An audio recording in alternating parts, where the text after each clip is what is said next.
Olá pessoal, eu sou Marcelo Apson e sejam bem-vindos ao O Canal Literário. Pessoal, espero que vocês estejam preparados para minha primeira resenha negativa. Estamos aqui falando de Orlando de Virginia Woolf. Calma. Não foi uma experiência agradável a leitura, devo dizer, mas olha, eu fiz marcações aqui de post-its. Tô evoluindo nessa área de marcações, tô até marcando um livro que eu realmente não gostei.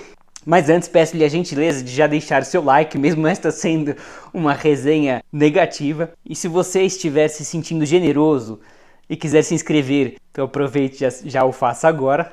E se você estiver se sentindo ainda mais generoso e quiser comprar esta obra, mesmo eu resenhando ela negativamente, que o faça pelos links abaixo, assim você apoiará o canal com uma pequena comissão sem pagar nada mais por isso. Bom pessoal, acho que antes de mais nada, eu devo dizer que esta é uma obra que foi muito bem recebida pela crítica da época, portanto estou aqui dando apenas a minha opinião pessoal e até antes de entrar nos pontos negativos, obviamente vamos entrar nos positivos e especialmente no enredo, apesar de que não há muito enredo, vamos falar aí do que há para se falar. Bom, vou até falar antes por que eu escolhi essa obra, né? Esse foi meu primeiro contato com a autora, infelizmente não foi uma experiência positiva, mas eu acho que tem certas partes aqui do livro que o redimem pelo menos parcialmente e que me faz querer apostar de novo na autora, afinal ela é uma grande autora, muito reconhecida, e a própria temática eu achei bastante inovadora para a época, né? Esse livro foi lançado em 1928 e ele vai falar, por exemplo, da não binaridade de gênero, né? Não sei se é assim que se fala. E, inclusive, essa é uma temática que até pouco tempo atrás, alguns poucos anos, eu não conhecia. Eu simplesmente não tinha ideia. E já em 1928 temos aqui um clássico que referencia esse assunto e explora ele, né? E porque eu achei, assim, a temática até mais inusitada ainda, porque tem aqui um realismo mágico. Em essência, temos aqui Orlando, um jovem nobre. Inclusive, acho que ele é primo da Rainha Elizabeth, claro. É tudo fictício aqui, né? Em um determinado momento ele vai para a Turquia como embaixador de seu país, da Inglaterra, e lá um milagre acontece, um evento mágico onde ele realmente dorme uma noite e acorda mulher, né? Dorme homem e acorda mulher. E além disso ele é abençoado com a imortalidade, né? E vive aí mais de 350 anos. Então toda essa temática me chamou a atenção, né? Para conhecer a autora através desta obra. Vamos antes mencionar aqui um fato que deve ser mencionado para se entender melhor esta obra. A Virginia Woolf era casada com um homem, mas ela tinha paixões homossexuais por uma mulher. No caso aqui, uma espécie de melhor amiga, uma tal de Vita Sackville West, que acho que também não sei se era casada, não sei se tiveram um caso elas duas. O que é curioso desta obra é que ela foi espontânea. A Virginia Woolf parece que não sabia muito bem como começar, então ela meio que escreveu uma carta de amor para sua melhor amiga, Vita. E de fato, aqui em vários e vários momentos, temos aqui mais de 250 notas de rodapé nessa edição da Penguin. Há notas que dizem coisas do gênero até triviais, vamos assim dizer, mas de certa maneira importantes. Por exemplo, que o Orlando gostava de tomar vinho espanhol, vinho tinto espanhol. E esta era a bebida alcoólica favorita da Vita. Então, assim, a todo momento, Orlando é uma espécie de alter ego dessa Vita. Talvez, aí, olhando de uma maneira da psicanálise, assim, né, era uma maneira de ela poder dar vazão a esses sentimentos de amor que ela tinha pela amiga. Mas, como estamos falando aqui de uma época, né, a virada do século XIX para o XX, possivelmente muito homofóbica, né? Isso era como uma espécie de tabu. Então era uma maneira de ela dar vazão a esses sentimentos até de uma maneira socialmente aceitável. Na figura de um homem que depois vira mulher, talvez era alguma maneira que ela encontrou de filtrar esses elementos, assim. É engraçado que, né, para quem não me segue ainda, eu vou deixar meu arroba aqui do Instagram, também estou no TikTok. E nos stories, né, eu fui falando como que o livro estava interessante. De fato, o começo foi interessante, assim, né? Começou a detalhar muito as ligações de Orlando com a família real, as casas nobres, as dinastias, né? É uma espécie de um romance histórico aqui, né? Começa aí no ano 1500, mais ou menos, 1600, eu já até esqueci, e vai até 1927, 28, quer dizer, até a data que foi publicado, mais ou menos, né? Mais de 300 anos aí de história. Mas já colocando uma crítica aqui, eu gostaria de ter visto mais panorama histórico. Eu achei ele um pouco pobre. Curiosamente, estou lendo Incidente Antares concomitante com Orlando, né? Agora eu terminei essa leitura. E o Incidente Antares, em 200 páginas, ele entra a fundo na história brasileira, com um enredo muito interessante, que é o que está faltando aqui. Um enredo um pouco parado, né, pessoal? Vou trazer isso. Eu acho legal que, assim, a parte que Orlando ainda é homem, né, ela se estende, né? Quando eu li a sinopse, eu imaginei, bom, vai dar uma introdução de 30 páginas e ele vai pra Turquia e acorda mulher. Mas não é bem assim, demora aí, mais pra metade do livro que ele vira mulher. Então é meio a meio o livro, só que como homem, ele é um tanto quanto romântico e, assim, efusivo nos sentimentos, mas eu não sei, acho que isso não é a questão. Tem mais ação no começo, né? E depois, quando vira mulher, ela se torna um tanto quanto apática, essa Orlando, né? Agora é a Orlando, né? E um pouco melancólica demais, né? E não há grande ação, né? Nós vamos comentar sobre isso, mas aqui só entrando um pouco no enredo. Mas mesmo como mulher, né? Agora biologicamente mulher, Orlando gosta de flertar com essa fluidez do gênero, e de novo um tema moderno que eu acho muito interessante, assim, uma coisa que eu desconhecia há pouco tempo atrás, já foi escrito há quase 100 anos atrás, né? Isso é muito interessante. Essa fluidez, né? Ora ela quer se vestir como mulher mesmo, ora como homem, e consegue se beneficiar, né, das vantagens dos dois gêneros. E também há outras personagens não binárias, então isso eu achei interessante, acho que isso enriquece a obra, né, traz à tona essa temática. Minha grande crítica à obra é que ela é enfadonha, tá, pessoal? Eu achei ela poética demais. Eu achei, assim, que ela se estende muito nas descrições, nas metáforas, né? A gente vai falar isso mais pro final do vídeo. Eu tô falando isso porque em meio à leitura tem alguns trechos que redimem, né, a obra. Não sei se como um todo, né? Na minha avaliação, não. Eu vou ler para vocês algumas das reflexões que me interessaram aqui, que trouxeram essa temática tão em voga hoje, dos gêneros não binários. São trechos curtos, mas que nos levam à reflexão, né? Particularmente hoje eu, que tenho 31 anos na data deste vídeo, né? E aqui Orlando também tem 30 anos, então tem reflexões aqui que ressoam comigo, imagino que talvez com o meu público também, até porque eu sei que meu público é entre 25 e 44 anos, majoritariamente, né? Então vamos olhar aqui esta breve reflexão. Quando o homem chega aos 30 anos, como Orlando, o tempo que ele passa pensando se torna imoderadamente longo, o tempo em que está agindo, imoderadamente breve. É interessante, porque a partir dos 30, de fato, a gente começa talvez a meditar mais, né? A pensar mais nas nossas escolhas, nos acontecimentos, né? Ao passo que aos 20 a pessoa geralmente é mais, geralmente, né? Não sei se estou fazendo uma generalização, é mais impulsiva, não está tão preocupada com as consequências da vida e tudo mais, né? Mas aos 30 a pessoa talvez comece a adquirir um pouco mais de maturidade e passa mais tempo pensando e menos tempo agindo. Então achei bastante sóbria esta reflexão. Pouco depois de virar mulher, Orlando começa a se dar conta de que obviamente não é mais homem, pelo menos biologicamente, e com isto, talvez antes de conceber o seu não binarismo e assumindo que vai ser uma mulher para sempre, começa a se preocupar com as questões machistas. Orlando começa a se dar conta das várias atividades que não vai poder desempenhar como mulher e que podia assim o fazer quando homem. E esta é a última praga que vou poder rogar, pensou, até pôr os pés em solo inglês. E nunca mais vou poder quebrar a cabeça de um homem ou dizer que ele é um vil mentiroso, nem desembainhar minha espada e furar seu corpo, nem sentar em meio a meus pares ou usar uma coroa, participar de uma procissão, condenar alguém à morte. Até aí tudo bem, né? Acho que não é tão necessário. Comandar um exército, desfilar por Whitehall montado num cavalo de batalha, usar 72 medalhas diferentes no peito. Depois que pisar em solo inglês, tudo o que vou poder fazer é servir chá e perguntar a meus senhores como gostam de bebê-lo. Preferem com açúcar? Preferem com creme? E pronunciando as frases com afetação, ficou horrorizada ao perceber que opinião desprezível ela vinha formando a respeito do outro sexo, o masculino, ao qual antes se orgulhara de pertencer. É profundo, né? Esta súbita conscientização. Em meio às poesias, temos também outras pérolas, né? Tanto que eu marquei aqui, né? E aqui Orlando está discutindo como que o poeta tem que tomar cuidado com a sonoridade, né? das palavras nos versos, né? Para que não causem agonia àquele que o lê. Mas o S, a seu ver, não era nada quando comparado com as terminações em NDO, né? O gerúndio. Esta sim, o diabo em pessoa, agora que estava num lugar onde se crê em demônios. Evitar tais tentações é o primeiro dever do poeta, ela concluiu. Pois como o ouvido é a antessala da alma, a poesia pode adulterar e destruir mais seguramente que a concupiscência ou a pólvora.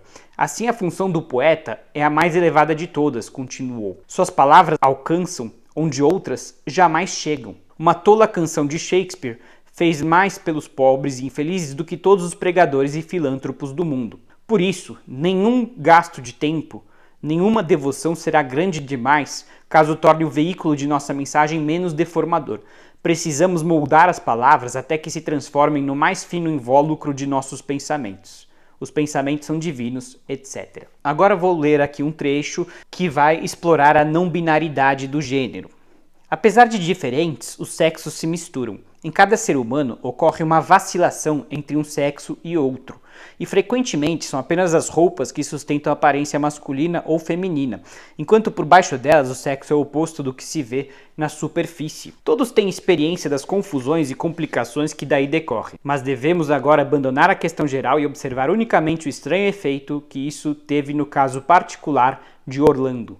Bom, e aqui vai mostrar algumas incongruências de Orlando, que tinha traços masculinos e femininos. E isso é uma coisa que eu já venho ouvindo, né? Não sei se é uma coisa científica, né? Olha, tem provas, né? Não sei se também é um campo do saber que pode ser testado, né, cientificamente.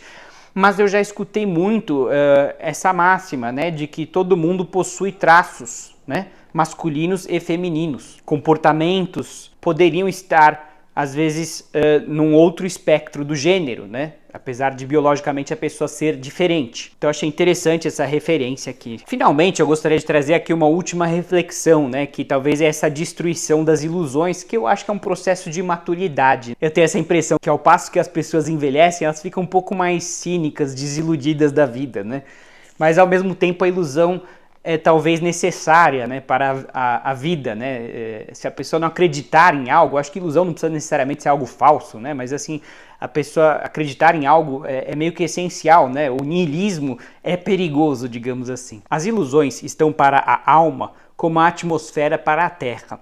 Elimine aquele ar gentil e a planta morre, as cores esmaecem. A terra sobre a qual andamos se transforma em cinzas ressequidas. Pedras ardentes queimam nossos pés. A verdade nos destrói. A vida é um sonho. É o despertar que nos mata. Aquele que de nós rouba os sonhos, também nos rouba a vida. E para quem possa gostar disso, seguem-se mais 6 páginas na mesma linha, mas o estilo é enfadonho e o restante pode ser omitido. A pessoa já pode até perguntar, né? Mas Marcelo, estão tão interessantes estas reflexões, esses trechos que você trouxe, como que você não gostou desta obra? E esses últimos parênteses, né, onde a autora conversa com a gente, diz exatamente o porquê que eu não gostei dessa obra, porque ela mesma admitiu que vai agora trazer mais 6 páginas enfadonhas. Mas vamos com o pleonasmo aqui e começar pelo começo. Orlando muda de gênero e imediatamente aceita isso. Suponhamos que a personagem almejasse essa transformação. Então, ela deveria entrar em êxtase. E mesmo que entrasse em êxtase, deveria se questionar, poxa, como foi que, né, aconteceu essa mudança? E apesar de que a suposta biógrafa, né, porque aqui é apresentada a obra através de como se fosse uma biografia, né? A biógrafa sim nos diz, né, o narrador aqui, como que foi essa transformação. A protagonista em si, né, tanto faz como tanto fez. Ok, sou mulher, né, até não tem problema, eu acho, né, do ponto de vista de coerência, de ela se aceitar assim, mas deveria ter um mínimo de espanto, afinal não é todo dia que alguém dorme com um gênero e acorda com o outro, com uma operação de mudança assim, né? Não é algo comum, né? Deveria gerar algum espanto. E ok, apesar de gerar um espanto também naqueles, né, que a rodeiam, né? É verdade, algumas pessoas questionam isso. Eu acho até que aí a autora se saiu muito bem, né? Assim, as pessoas formularam teorias de que na verdade ela já era mulher, mas se vestia de homem, né? Eu até achei interessante essa abordagem. Até aí tudo bem, mas também tem aí outra coisa que, assim, né? Um problema aí de coerência, né? De verossimilhança. A personagem vive 350 anos, né? E mais ainda, não sei. E ninguém questiona esse processo, né? Porque ela não envelhece, né? Ao final da obra ela tem a aparência de 36 anos. Isso deveria gerar uma série de problemas, assim, com a criadagem, com a questão das posses, né? E um litígio de suas posses em virtude de sua mudança de sexo, é verdade. Mas assim, o maior problema deveria ser a longevidade de 350 anos, né? As pessoas deveriam questionar, mas será que você não é um sósia, né? É impossível alguém viver naquela época lá vitoriana mais de 70 anos, imagine 100, 200, 300, então isso deveria gerar algum tipo de contestação litigiosa mesmo. Outra questão é que, assim, sem grandes spoilers, tá, pessoal? Até porque realmente o enredo aqui eu diria que é muito pobre, assim. É um livro de poesia. Que, ok, eu gosto de poesia, mas eu estou esperando uma prosa aqui, né? Especialmente realismo mágico, né? Eu adoro ler versos no meio de uma prosa, adoro metáforas, mas quando isso se torna excessivo, aí fica realmente enfadonho. Essa é a minha grande crítica à obra. Mas voltando aqui, sem grandes spoilers, no momento em que Orlando tem essa transformação, resolve se juntar a um bando de ciganos. E ao invés de nos contar em detalhes, né, inclusive através de diálogos, eu sempre falo que Dostoiévski entra nas cenas com os diálogos, né, é de lá que a gente conhece os personagens. Quase não tem nenhum diálogo entre ela e os ciganos, os fatos são relatados muito em terceira pessoa, distantes. Existe um foco excessivo no estado de ser de Orlando e quase zero foco no enredo, né, eu acho que assim... Várias coisas são deixadas ao ar, assim, grandes temas poderiam ser explorados e são secundários. E o que é forte aqui são essas emoções, as metáforas que são excessivas. Pessoal, fui me arrastando nessa leitura, foi muito enfadonho. Eu devo dizer que se eu não fosse booktuber eu não teria terminado essa obra. Na minha avaliação, um dos pontos fortes da literatura em relação ao cinema, por exemplo, é justamente a metáfora, né? Você dizer algo do tipo que aquela pessoa estava plantada como um cedro, né? Ou algo do gênero, que são coisas que não tem como serem expressadas no cinema, e na literatura essa é a grande vantagem dos livros. Agora, quando você faz isso em cada vírgula, né? A coisa se torna realmente fastidiosa, né? Fica complicado ler, né? Não há um grande conflito aqui, né? Acho que todo grande romance tem que ter um grande conflito. E inclusive tinham ótimas oportunidades aqui. Essa mudança de gênero e até a não binaridade poderiam ser exploradas com dramas, conflitos, né, fortes. E de novo, a gente fica só acompanhando o estado de ser do Orlando por várias e várias páginas. Tem entre mentes aí reflexões muito interessantes. Eu acho que é esse único elemento redentor da obra, um certo fundo histórico. Agora, quem deve ter gostado muito dessa obra foi a própria Vita, né? Isso foi uma carta de amor à Vita, né? Outra crítica minha são essas notas de rodapé, que mais da metade delas são para simplesmente dizer, olha, a Vita gostava de, não sei, caminhar no parque, então por isso Orlando estava caminhando no parque, a Vita gostava disso, a Vita tinha 2 filhos, então, você entendeu? Quer dizer, é tudo assim, é uma carta de amor à melhor amiga, é isso. Então assim, a prosa, para nós, você vai ler e ok, se não fossem as notas de rodapé a gente não saberia que haveria algo a mais ali nas atividades mais prosaicas de Orlando, mas ok, mas são atividades prosaicas e que me importa que a Vita gostava de, não sei, de andar a cavalo a determinado horário ou coisas do gênero, entendeu?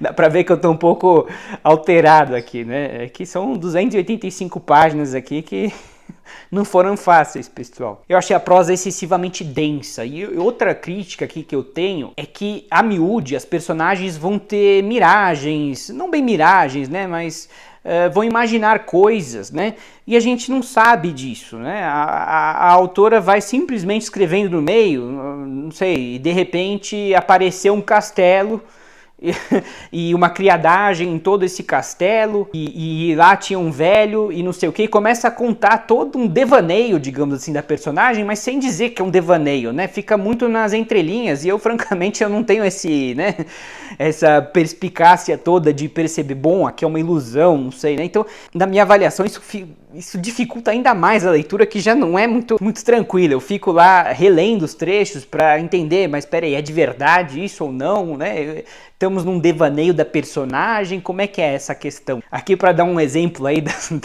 das notas de rodapé, em determinado momento, Orlando tem uma criada chamada Louise. Aí tem uma nota de rodapé dizendo que Vita também tinha uma criada chamada Louise, que era francesa.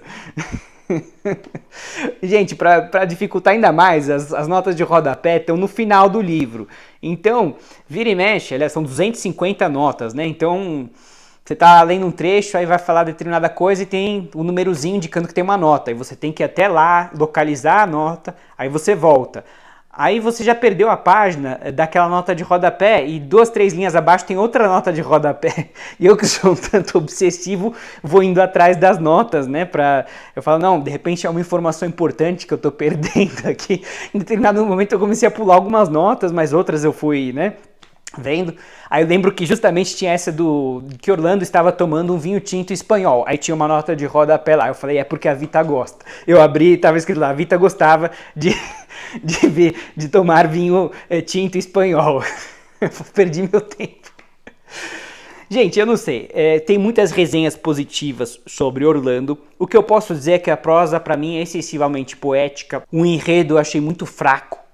Mas talvez o intuito da autora não era ter um grande enredo, apesar de que eu acho que tinha elementos excelentes aqui, a imortalidade, a mudança de gênero, a não binaridade, tinham temas para serem muito explorados, que são, mas muito fracamente. Eu acho que a gente foca mais no estado de espírito da personagem, que é até um tanto, assim, por um lado romântico, né, e por outro às vezes melancólico demais.